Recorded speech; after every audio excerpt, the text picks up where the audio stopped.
നമസ്കാരം, ഋഷിപ്രോക്തം ചാനലിലേക്ക് ഏവർക്കും ഹൃദ്യമായ സ്വാഗതം.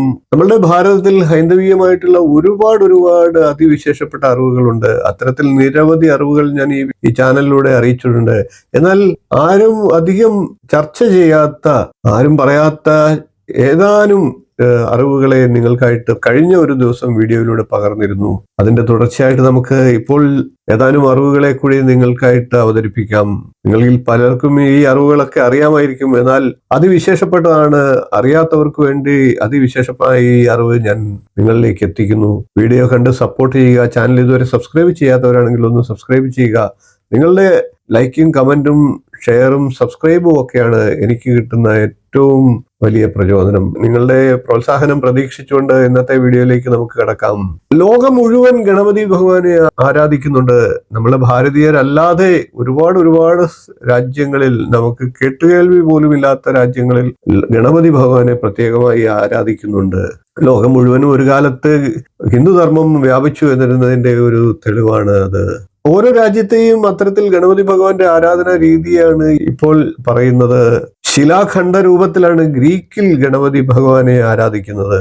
ജാവ എന്ന രാജ്യത്ത് ആറ്റിൻകരയിൽ ഗണപതി ഭഗവാനെ ആരാധിക്കാറുണ്ട്. കാലിഫോർണിയയിലാകട്ടെ പത്മാസനത്തിലിരിക്കുന്ന ഗണപതി ഭഗവാനെയാണ് ആരാധിക്കുന്നത്. സയാമിലാകട്ടെ പെരിച്ചാഴിയുടെ പുറത്ത് ആസനസ്ഥനായിരിക്കുന്ന ഗണപതി ഭഗവാനെയാണ് ആരാധിക്കുന്നത്.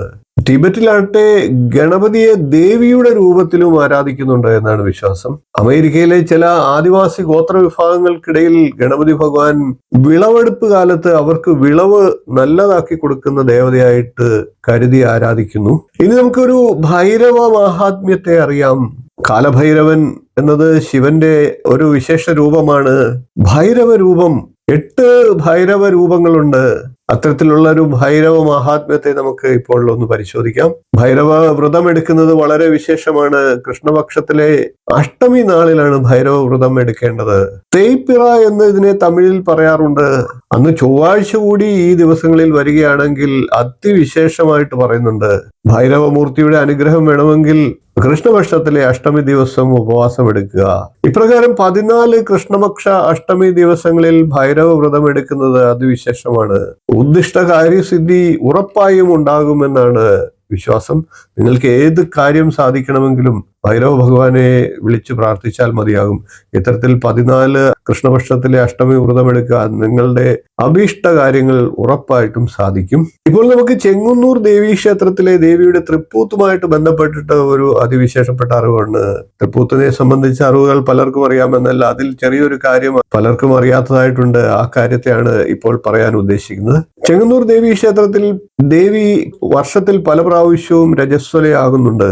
അതിനെയാണ് ദേവിക്ക് തൃപ്പൂത്ത് എന്ന് വിളിക്കുന്നത്. ദേവി തൃപ്പൂത്താകുന്ന വിശേഷപ്പെട്ട ഒരു ക്ഷേത്രമാണ്. അതുകൊണ്ട് തന്നെ ആയിരിക്കാം ഇവിടെ ദേവിക്ക് ചുവന്ന പുഷ്പങ്ങൾ ചാർത്താറില്ല. തൃപ്പൂത്ത് ദിവസങ്ങളിൽ ദേവിയുടെ പടിഞ്ഞാറേ നട അടച്ചിടാറാണ് പതിവ്.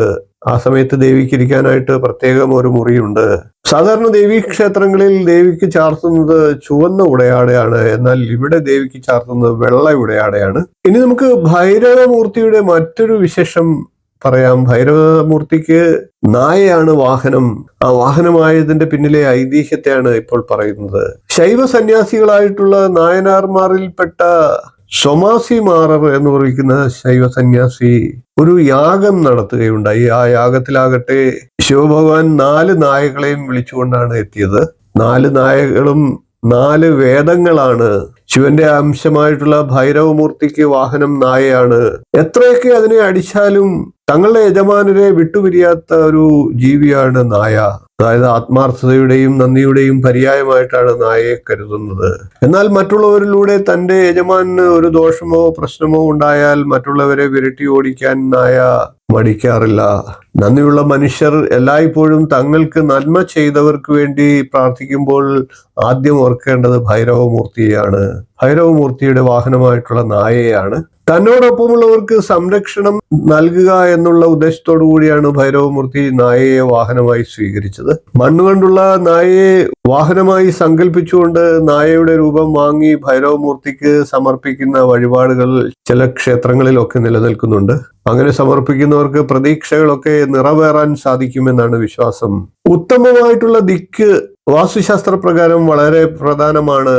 ദിക്കിനെ സംബന്ധിച്ച് ചില അതീവ വിശേഷപ്പെട്ട ഒരു അറിവാണ് ഇപ്പോൾ പറയുന്നത്. നല്ല പ്രവൃത്തികളൊക്കെ കിഴക്കോട്ട് അഭിമുഖമായി നിന്നുകൊണ്ട് ചെയ്യുന്നതാണ് ഏറ്റവും ഉത്തമം.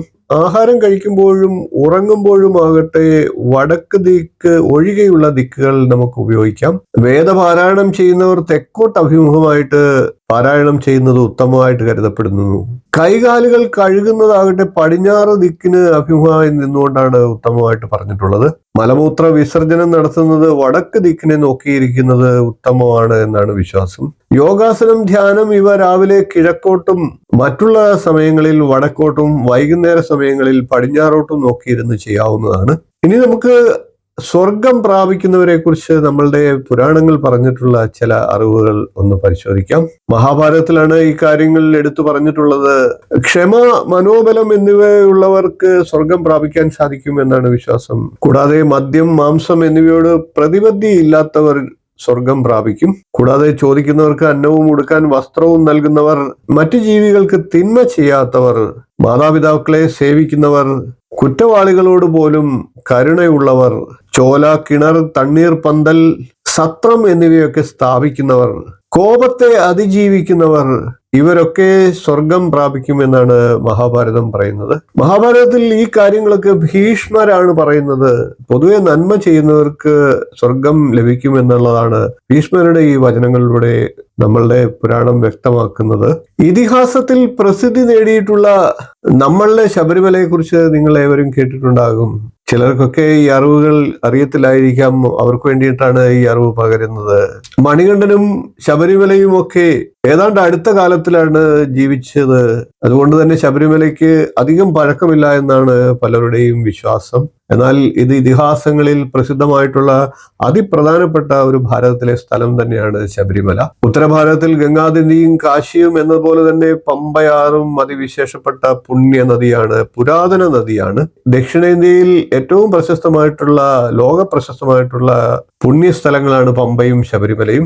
രാമായണത്തിൽ അത് പ്രതിപാദിച്ചിട്ടുമുണ്ട് എന്നത് നമുക്ക് ഏവർക്കും അറിയാം. രാമായണ കാലം മുതൽ തന്നെ പമ്പയും ശബരിപീഠവും ഒക്കെ തീർത്ഥാടകർ സന്ദർശിക്കാറുണ്ടായിരുന്നു. രാമന്റെ വരവും കാത്ത് ഏറ്റവും വിശേഷപ്പെട്ട ഒരു സ്ഥലത്ത് ഇരിക്കണം എന്നുള്ള ആഗ്രഹത്തോടു കൂടി ശബരി എത്തിച്ചേർന്ന് രാമനെ പ്രതീക്ഷിച്ചിരുന്ന സ്ഥലമാണ് ശബരിപീഠം അഥവാ ശബരിമല. ശബരിയുടെ നിത്യപാദസ്പർശവും പിന്നീട് രാമന്റെ ആഗമനത്തോടെ രാമന്റെ പാദസ്പർശവും ഒക്കെ ഏറ്റ അതിവിശേഷപ്പെട്ട സ്ഥലമാണ് ശബരിമലയും പമ്പാ നദിയും. ഇത്തരത്തിൽ നിരവധിയായിട്ടുള്ള പ്രത്യേകതകളുള്ള അറിവുകൾ നിങ്ങളിലേക്ക് വീണ്ടും എത്തിക്കണമെന്നാണ് എൻ്റെ ആഗ്രഹം. നമുക്ക് ഇത്തരത്തിലുള്ള വീഡിയോകളുമായി വീണ്ടും കാണാം. നന്ദി, നമസ്കാരം, ശുഭദിനം.